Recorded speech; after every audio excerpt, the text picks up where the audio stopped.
beginning is a different story. More on weather when we come back.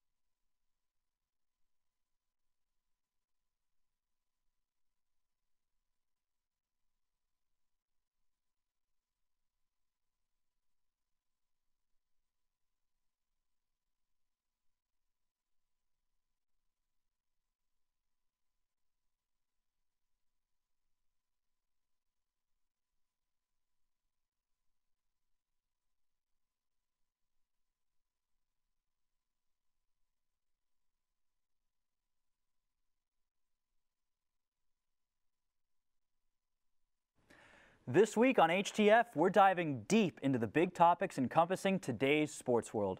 We talk about the UCF train that just cannot be stopped as the team expands its undefeated streak to 18 games and continues to outplay its competition. We also have plenty to debate involving the MLB playoffs as the divisional series come to a close, as well as some good old-fashioned NFL. All this and more right here on Hitting the Field.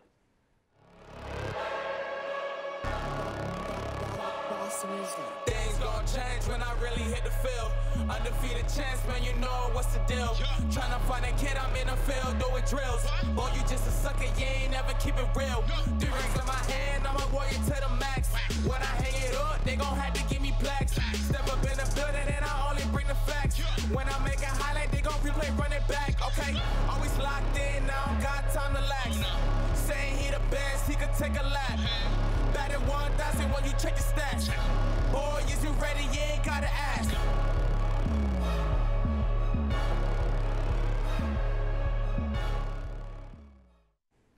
Good afternoon, everyone, and welcome back to another episode of Hitting the Field. I'm your host, Mark Tavilla, and today I'm joined by my good friend and HTF veteran, Anthony Abruzzo, to talk some UCF. What's up? And how's it going, man? Good, man. How are you, man? What's going on with you, man? Hi, man. Just busy, man. Busy semester, you know? Feel you, dude. All right, let's get started with the football team and their recent win against SMU. And I want to know your thoughts on the game and what the Knights should focus on in their huge upcoming conference matchup against Memphis. Well, with the game, we started off fast, right? We go 21-3. We forced a turnover on special teams. You know, everything was going right in the first quarter. I think in the rest of the game, I think we slowed down a little bit. I think, kind of player personnel, like knowing your player personnel on the field. I mean, we shouldn't be calling a play where AK is running in the middle of the line at the goal line. We do put Taj McCowan or Otis Anderson, somebody like that. So I just think better play calling. I think knowing your player personnel, playing a little faster, even though they're up, and I think we'll be fine. And against Memphis coming up this week, I think defensively it's going to be our main focus, right? Because Memphis has a high-powered offense just like us. Mm-hmm. So defensively, who's going to make the defensive play that needs to be made when it counts the most? Like last year, the American Conference Championship game. We made the play that counted most in overtime to get the game. So just creating a turnover, just creating that play, defensive play, I think that's what's going to be key in this game. There were some big-time playmakers in this game as well. Like talk about Kellens right up the middle. He managed to do a really good job. He had 113 yards and a touchdown. Yeah, when you put him in space, I mean, he's going to be able to do things like that. And when you give him holes up the middle, I mean, he's going to be able to get into the second and third gear and just attack the defensive secondary. So. AK had a huge game. He had a career-high 20 carries. So, and then Otis Anderson as well. He only had 6 carries, but he had 2 touchdowns that led the night. So, just work on things like that. Speed the offense is always going to be good, and we should expect to do good. Yep. I mean, we've been doing great all year. All right. Well, big news came yesterday when the AP poll was released and has UCF as the 10th ranked team. What are your thoughts on this, Ant? And do you think UCF has a shot of making it to the college football playoffs? We are finally getting the respect that we deserve. This is the first time in history that we've been ranked in the top 10 during the regular season. That's never happened in UCF history before. So this is big time for us. In terms of the college football playoffs, it's still iffy because obviously with this strength of schedule, it's going to be key. Obviously the conference that we play in, but Cincinnati is now ranked and so is USF, 23 and 25 respectively.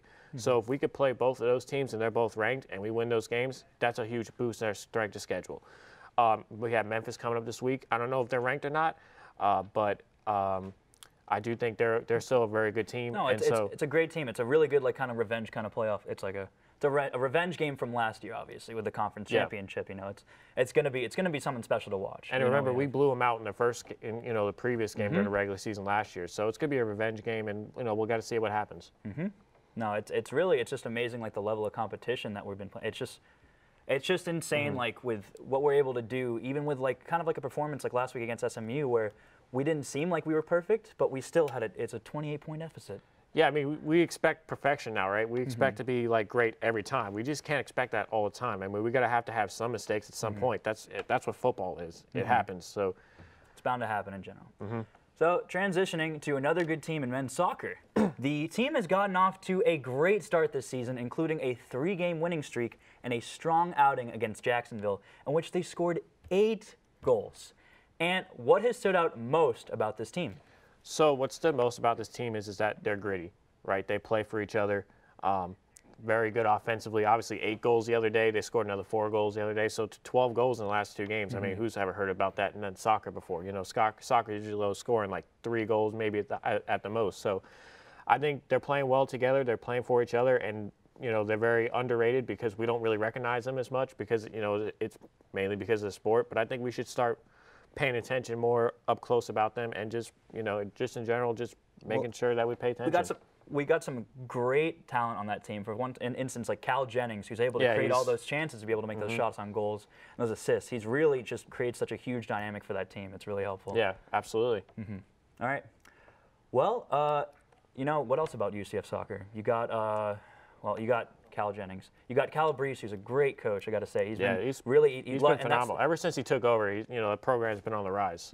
It's really just talking about like making those chances as well, just like being able to control the ball offensively and to keep the ball in their position for as long as you can. And they're 8-2-1, I believe, right now. So I mean, if we could keep this up, maybe we could get into some sort of conference play tournament play this year. So we'll see what happens. It'll be impressive. Well, that's it for all things UCF. But when we return, Ant and I will be back and joined by Jarrett Kappelman to jump into the NFL after the break. Stay with us. Double duty. Do you like sports? Do you like reading about sports? Then we got a sports blog just for you. Stay on my peripherals. That's not far.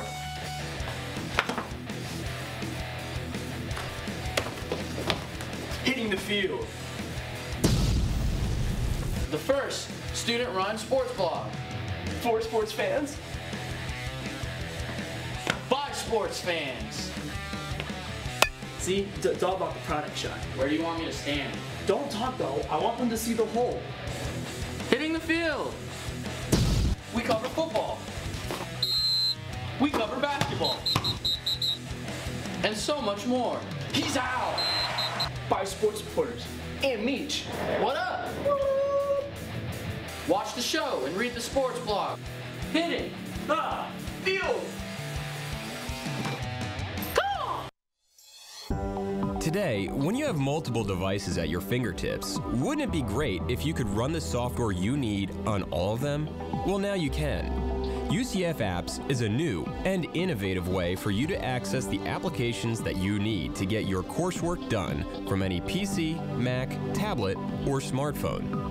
For more information or to give your input on UCF Apps, go to apps.ucf.edu. What are you waiting for? Start using UCF Apps today. And welcome back to Hitting the Field, where Jarrett Kappelman has come to join us on the set. How you doing, Jarrett? Pretty good. How about you, Mark? I'm doing really good. I want to, it's been a good weekend. Yeah, it was a great weekend of sports. Had a lot going on. All right, well, let's get straight into the debate for NFL.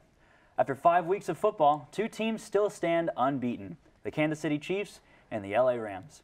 Both teams were knocked out of the wild card round last season, but look to be back this year with a vengeance. Ant, are these 2 the best teams in the league? Oh, yeah, to be honest with you, they're clearly the 2 best teams. I don't even think it's close. All right, when you look at the quarterback play, Jared Goff is on another level this year, and Pat Mahomes just basically came out of nowhere. He sat out last year, and I think that was really good for him to sit out because he learned all the ins and outs of how to play in the game in the NFL. And I think Alex Smith, we could say what you want to say about him, but he learned behind him. I think that was good for him. So he's coming in, and he's adding another element to that Chiefs team. Andy Reid is such a genius when it comes to the game of football.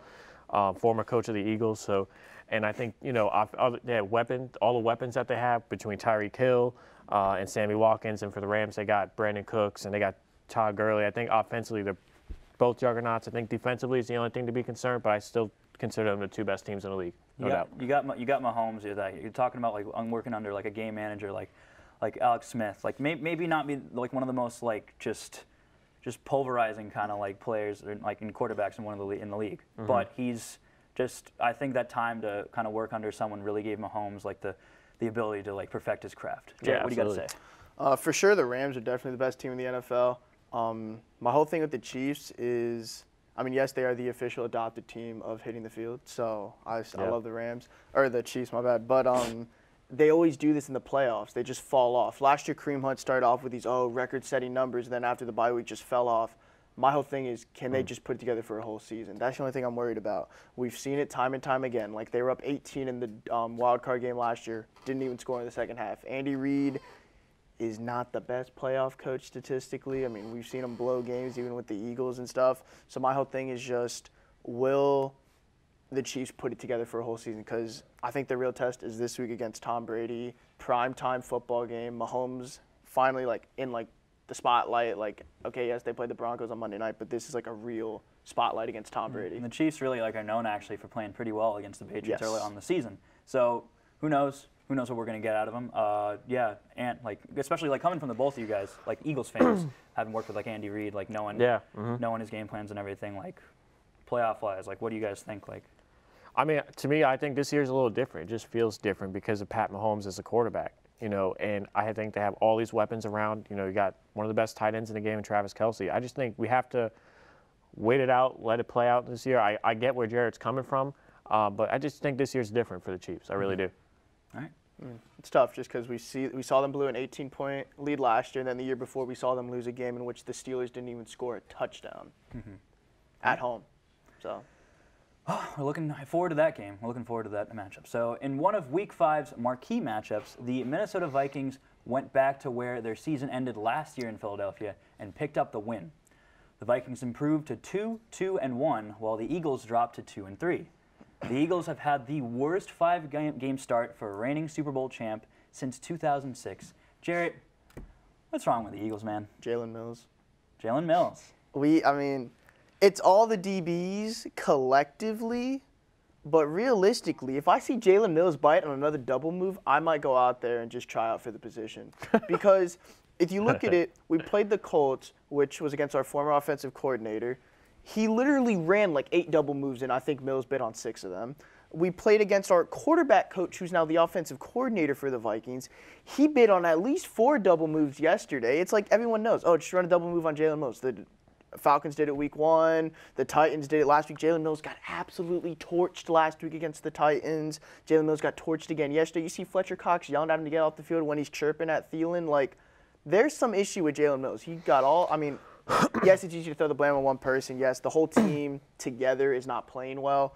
But if you look at it, the consistent factor every week is Jalen Mills getting torched. It's that consistency, you know. You're going to try to create another Invincible? You're going to just try out for the team, see what happens? You never know, you know. You never know. There's a calling. Stay in shape. You run a couple miles a day. I just won't bite on a double move. That's all I need to do. Take some skill. Ant, what do you think? So what's wrong with the Eagles? Listen, Jalen Mills is a huge problem, but I think the offensive line's been an issue. We're coming in this year on paper, we should be the best offensive line in the game. What's been happening? All the teams are getting pressure on Carson Wentz and Nick Foles. We don't have enough time to get the ball out to our playmakers. That's been a huge issue.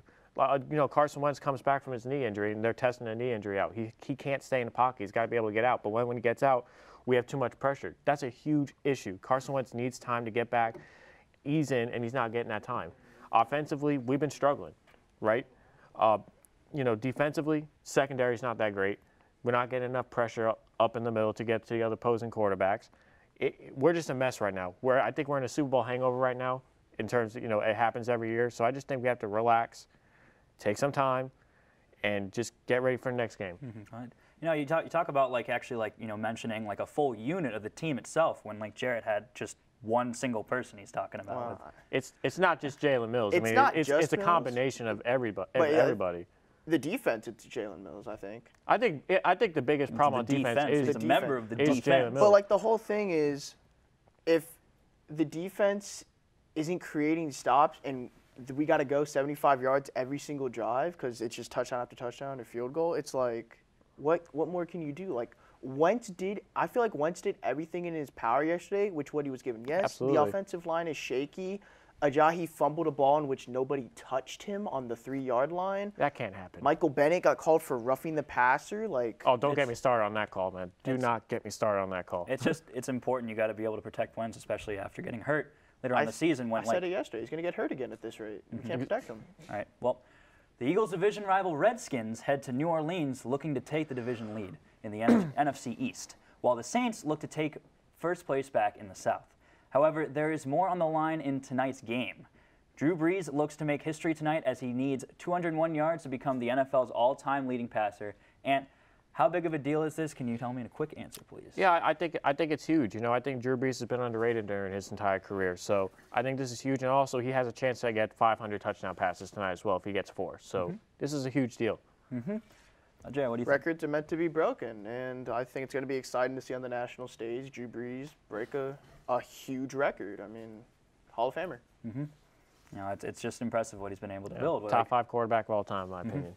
With different, and I mean, if you look at it, I mean, different receivers, running backs, tight ends. He's done it to everyone. He's done it consistently. He's got the pieces now, too. He's got people like Kamara. Michael Thomas. Yeah, that 1-2 punch. Ingram back now.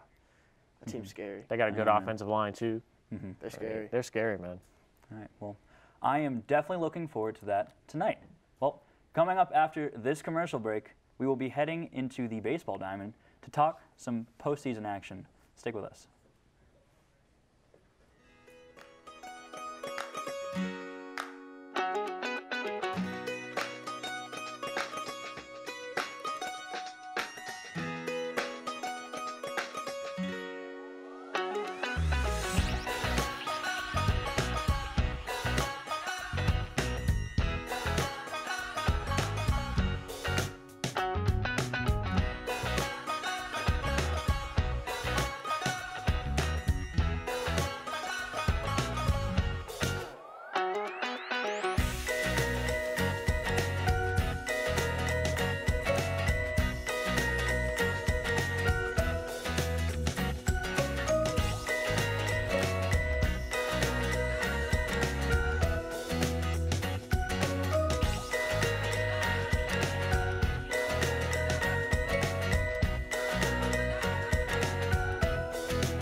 Welcome back to HTF. We're switching gears to America's pastime and talking some postseason.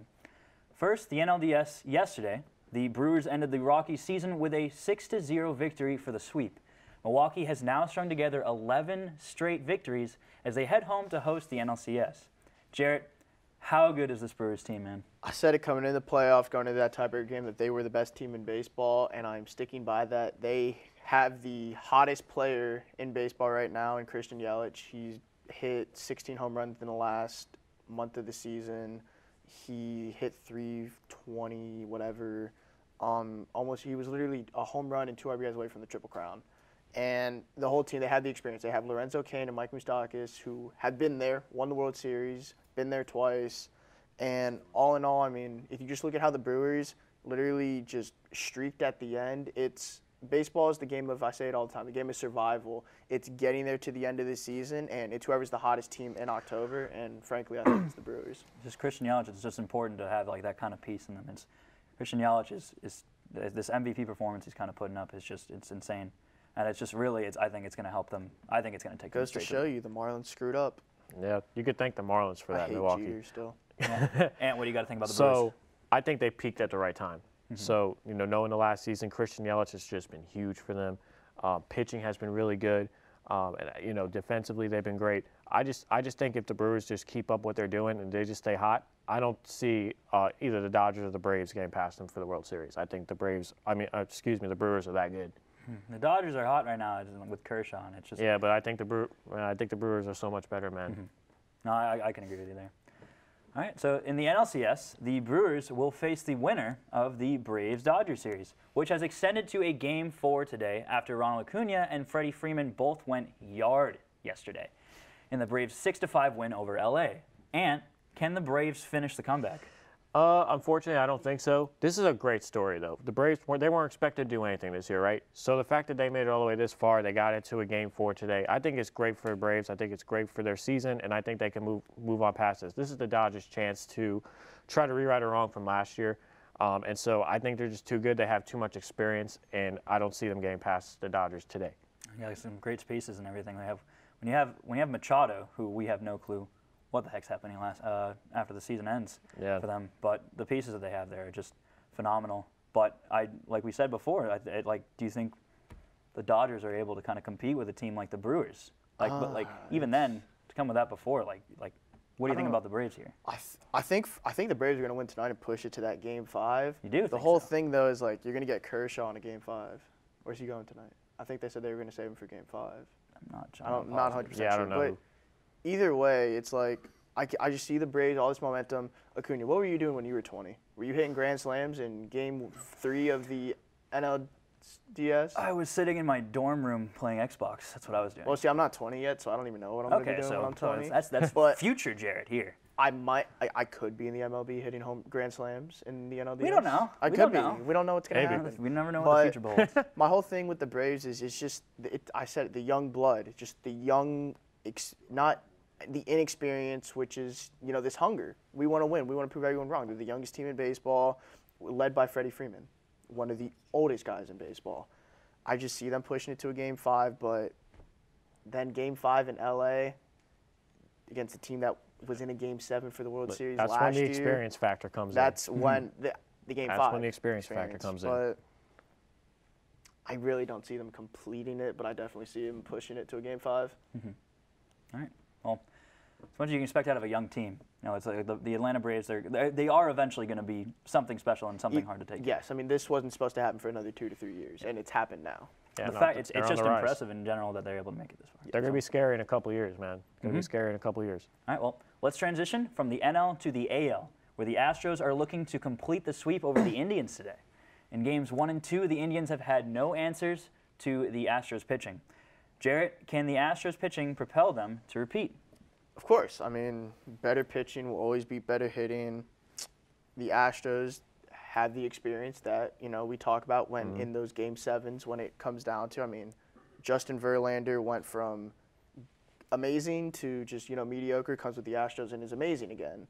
And the whole, I don't even know if it's the pitching that's been the whole shining moment for the Astros. It's been the bats. Bregman has showed up. Altuve showed up. Correa showed up. Springer. I mean, they're 4 guys that, when you think of the Astros, the first 4 players you think of, they're showing up. And that's what you're looking for in them. They're going to complete the sweep tonight. When you mentioned Bregman too, you notice, you watch some of the videos of him walking up into the batter's box. It's just that swagger that he brings with it. Just he talked about how he just completely welcomes the pressure. You can see when he hits bombs, when he hits stuff out of the park. It's just you can see it in his eyes. He just doesn't affect him. So, Ant, what do you think? I think pitching is going to be key. They have such a great pitching staff, just not only, their starters, but their bullpen as well. That's going to be huge. I've always said this before in baseball when it comes to playoffs. You could have a good bat, but you must have pitching. If you have no pitching whatsoever, you have absolutely positively no shot in getting to the World Series or even getting past that first round of the playoffs. So I think the Astros, they're really good. I think they're underrated. I think a lot of people are looking at the Red Sox and Yankees, but really not really paying too much attention to the Astros, and I think that's a mistake. The problem I wouldn't say underrated. They're the defending champs. They're defending champs, but it's obviously comparatively to what they're obviously October baseball is completely different, but the records do show. Come on, the Red Sox, the Yankees had won 100 games and we're still 8 games back going into the postseason. Fair enough. I would still say though the Astros bats are horrifying to especially a team like the Red Sox who have an atrocious bullpen. So, all right. Finally, the main event. Like we've been mentioning, what has been the most thrilling of the 4 divisional series thus far. Hold on one second. My Red Sox split the first 2 games at Fenway. Yeah, that's not really a great thing to be happy about. And head to the Bronx for tonight's pivotal Game 3. And who's taking the best of 3 series home? Please, you better give me the right answer. Oh no. See, no bias here. No bias here, obviously. Look, I mean, never biased. I think you know, Game 3 is obviously important. I always say Game 4 is always the more important game of a 5-game series because I say whoever usually wins that game is going to win the series. So whoever wins tonight, they're up 2-1. If they win Game 4, obviously they win the series. But if the other team wins Game 4 the next game, they have all the momentum.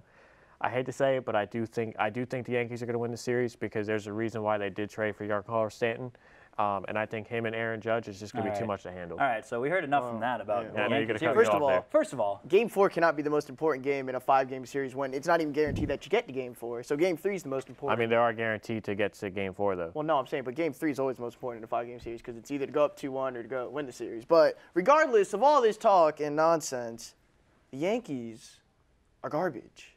Yeah, you know, if you think about it, look, you all I'm saying, if I can just interject here, right here, David Price is already he's pitched, so we don't have to worry about that. That was the anymore. loss. So we're all good here. We're all good now. He shouldn't even be pitching. Now it's just going to be MVP. I'm calling it right now. Right. I expect this to be clipped and shown on the next show. Mookie Betts is going deep to lead off the night. It's happening. Severino's going to try to throw a 99 right down the middle, and Mookie is tanking one to left center. Mookie, that's actually a talk. Is it Mookie or is it Mookie? I don't know. He's humble. I've met him before. Nice guy. He's a nice guy. He's a nice guy. All right. Well, guys, I want to thank you guys for both joining me. And when we get back, I'll be talking this weekend's real main event and give my thoughts on the Khabib-McGregor fight. Stay with us, guys. Do you like sports? Do you like reading about sports? Then we got a sports blog just for you. Stay on my peripherals. That's not far.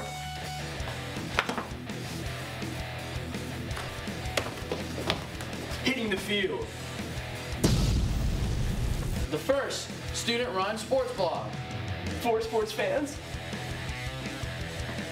By sports fans. See, it's all about the product shot. Where do you want me to stand? Don't talk though. I want them to see the hole. Hitting the field. We cover football. We cover basketball. And so much more. He's out. By sports reporters and Meech. What up? Watch the show and read the sports blog. Hitting the field. All right, well, welcome back. And before I get into this night vision, I'll just say on the behalf of all of us here at Hitting the Field that we do not condone unsportsmanlike conduct in any form. It's disgraceful and sad and badly reflects the culture of whatever sport it occurs in. With that being said, UFC 229 was some of the most entertaining television I have watched in my life so far. To quote our good friend and HTF contributor Jeremy Brenner, this fight was one of those where were you moments that will be talked about for decades to come. Seriously, everything was set up to implode from the start. You got two fighters, McGregor and Nurmagomedov, who are on the absolute opposite side of the spectrum related to showcasing their pride, coming in and clashing ultimately as symbols for two countries who are known for their, let's just say, eccentricity. And man, did Khabib just absolutely throttle Conor. I mean, it seemed like referee Herb Dean was almost going to have another Dalloway incident and let McGregor nearly die, especially during round 2 when he was being served pounds to the face while pinned to the ground. Khabib really did want to change his face. But back to the earlier point on how polar opposite these two are, this match truly struck on an important note. You have to have a balance between pride and humility. Too much of either is going to set you off in some way, and this all came to fruition as soon as the fight had ended. McGregor bit off way more than he could chew with the fight in general, but Khabib finally exploded with emotion after listening to Conor insult everything near and dear to him for weeks. This problem really seems to stem from the top of the chain, however. I mean, if you are Dana White and the media management team for the UFC, and you promote the act of throwing a dolly through the window of a bus by an egomaniac like McGregor, you're going to have to expect retaliation from a man that wrestles bears for training purposes. But all in all, it was the best $65 I've spent in a while. Also, I just want to give a shout out to Derek Lewis for the most legendary post-fight interview. You are truly a man of the people, and I hope we all get to hear you on Joe Rogan's podcast. That does it for this week's episode of Hitting the Field. If you haven't already, go ahead and follow us on Twitter at Hitting the Field for updates on whatever we're doing. I want to thank you guys for tuning in, and we will see you next time. Goodbye. Tryna find a kid, I'm in a field.